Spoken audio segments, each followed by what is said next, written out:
Now in this video we are going to learn perpendicular bisector of line segment of standard 7. Perpendicular bisector of a line segment. For example, first example is draw a line segment AB of length 5.2 cm and draw its perpendicular bisector. Draw a line segment of AB. AB रेषाखंड आपल्याला काढायचा आहे of length 5.2 centimetre 5.2 centimetre लांबीचा रेषाखंड AB काढायचा आहे आणि आपल्याला त्याचा काय काढायचं आहे लंब दुभाजक परपेंडिक्युलर बायसेक्टर. त्यासाठी सगळ्यात अगोदर आपल्याला रेषाखंड काढून घ्यावे लागेल. कन्स्ट्रक्शन करताना रेषाखंड जो आहे त्याला नाव दिलेलं आहे AB. दिलेलं नसेल तर आपण आपल्या मनाने ABCDतलं कुठले अल्फाबेट वापरू शकतो. इथे सेगमेंटला नाव दिलेलं आहे AB आणि त्याची लांबी पण दिलेली आहे 5.2. So first draw a line segment which is of 5.2 centimeter long.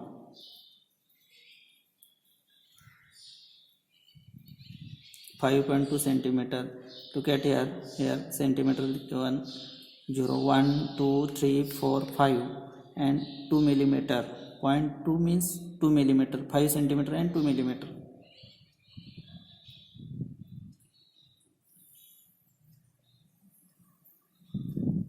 Here 5 centimeter 1 2 millimeter means this distance is 5.2 and name of this segment is given AB. Segment AB is of length 5.2 centimeter. Now we are going to draw a perpendicular bisector of this line segment. So by using compass place the steel point on point A. And now take a distance between these 2 points of compass more than half of length AB. AB चं जेवढं अंतर आहे त्याच्या निम्म्यापेक्षा जास्त अंतर आपल्याला कंपासच्या दोन टोकांमध्ये घ्यायचं आहे. And draw an arc above this line segment AB and below this line segment AB. AB च्या वरच्या बाजूला आणि खालच्या बाजूला या पद्धतीने आपण आर्क काढायचे. Now by placing the same distance तेवढंच अंतर ठेवायचं आहे कंपासच्या दोन्ही टोकांमध्ये. Place steel point on point B like this. Draw an arc which intersect first arc. पहिल्या आर्कला छेदणारे आर्क काढायचे आपल्याला. आर्क वाढून घेऊ शकतो आपण, दोघं एकमेकांना छेदतील या पद्धतीने काढायचे. Now draw a line which is passing through this 2 point. हे जे दोन आपण आर्क इंटरसेक्शन पॉइंट आहेत त्यांच्यामधून जाणारी एक लाईन काढायची आहे.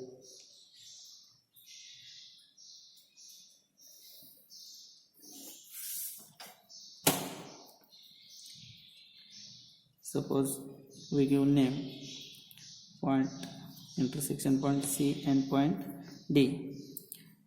Line CD is perpendicular bisector of segment AB. Line CD ही रेषाखंड AB ची लंब दुभाजक आहे. आता दोघां लाईन CD मुळे या रेषाखंडाचे समान दोन भाग झालेले आहेत. हे आपण पडताळून पण बघू शकतो डिवायडरच्या साहाय्याने.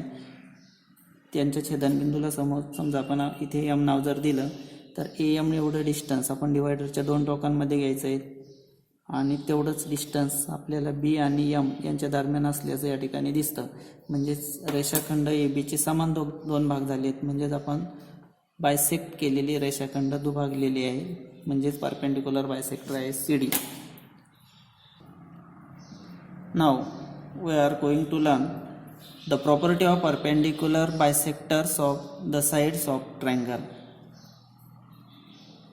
त्रिकोणाच्या बाजूंच्या लंब दुभाजकाचा गुणधर्म आपल्याला आता शिकायचा आहे. अगोदर आपण सर्वप्रथम बाजूचा रेषाखंडाचा लंब दुभाजक कशा पद्धतीने काढतात ते शिकलेलो आहे. त्यासाठी आपण एक कुठल्याही प्रकारचा त्रिकोण एनी ट्रायंगल कुठलाही ट्रायंगल आपण या ठिकाणी घ्यायचा आहे. ॲक्यूट अँगल असेल, ऑब्ट्यूस अँगल असेल किंवा राईट अँगल कुठल्याही प्रकारचा ट्रायंगल आपण घेऊ शकतो. समजा एक ॲक्यूट अँगल ट्रायंगल आपण या ठिकाणी घेतला.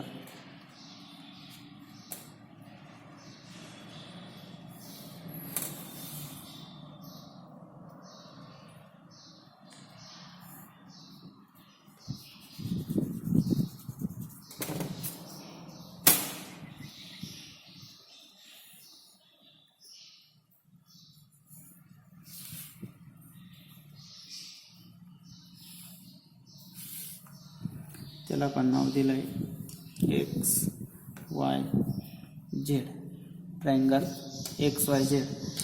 नाव we are going to draw perpendicular bisectors of sides. First, select any one side of triangle XYZ. Suppose we select side YZ. YZ ही बाजू जर सिलेक्ट केली तर आपल्याला बाजूंचं दुभाजक काढायचं आहे. बाजूंचे दुभाजक काढण्यासाठीची कृती मी तुम्हाला इतक्यात सांगितलेली की आपल्याला बाजूच्या निम्म्यापेक्षा जास्त अंतर कंपासच्या दोन टोकांमध्ये घेऊन दोन्ही बाजूला आर्क काढायचे. So place steel point on point Y, taking distance more than half. निम्म्यापेक्षा जास्त अंतर घेतलं. Draw an arc above and below the line segment like this. Now placing same distance, place steel point on Z. Draw an arc which intersects first arc. पहिल्या आर्कला छेदणार आपण arc काढायचे. Now draw a line which pass through these two intersection point. दोन्ही छेदनबिंदूतून जाणारी एक रेषा आपल्याला काढायची आहे या पद्धतीची.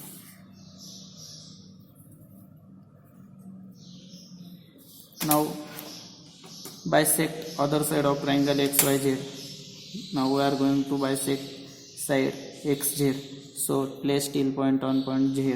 Take distance more than half. Draw an arc on both sides of this segment. Placing steel point on another vertex like this. Draw an arc which intersects first arc. पहिल्या आर्कला इंटरसेक्ट करणारे आपण आर्क काढलेले. Now draw a line which pass through these two point of intersection. दोन्ही छेदनबिंदू जे आहेत आता नवीन काढलेले आपण त्यातून जाणारी एक रेषा काढायची.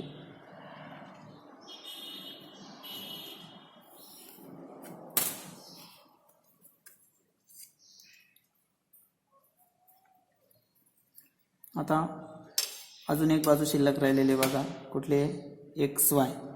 So place steel point on point Y, take distance more than half and draw an arc on both sides of this segment XY. Now place steel point on vertex X. Draw an arc which intersects first arc and draw a line which pass through these two intersection point. आता मिळालेले जे दोन छेदनबिंदू आहेत त्यांच्यामधून जाणारी एक रेषा आपल्याला काढायची या पद्धतीची.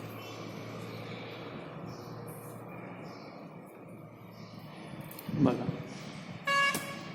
इथे पुन्हा आपण जी अँगल बायसेक्टरची प्रॉपर्टी शिकलो तशीच आपल्याला प्रॉपर्टी या ठिकाणी दिसते.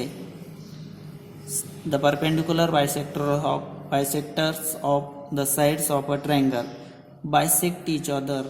तिन्ही पण परपेंडिक्युलर बायसेक्ट जे आहेत ते एकमेकांना एकाच बिंदूमध्ये छेदलेले आहेत आणि जर एकाच बिंदूमध्ये छेदत असेल तर त्यांना आपण काय म्हणतो, 3 perpendicular bisectors of side of triangle are congruent.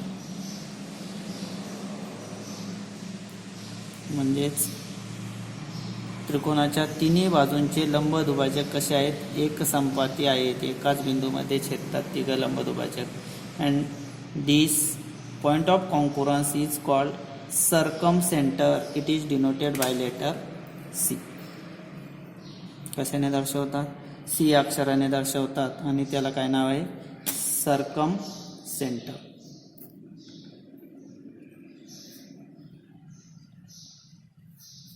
It is called circumcentre and denoted by letter C. C या लेटरने दर्शवतात, सर्कम सेंटर म्हणतात.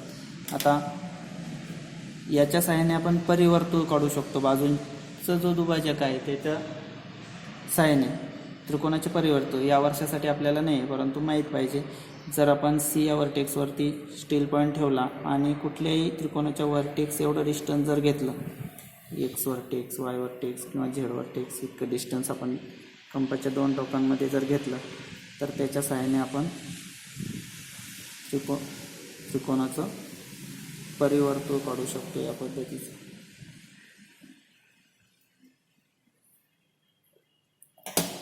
आता परिवर्तुळ तुम्हाला या वर्षासाठी काढायचं नाही, तुम्हाला काय काढायचे फक्त तिन्ही पण बाजूंचे दुभाजक, तिन्ही कोणांचे दुभाजक.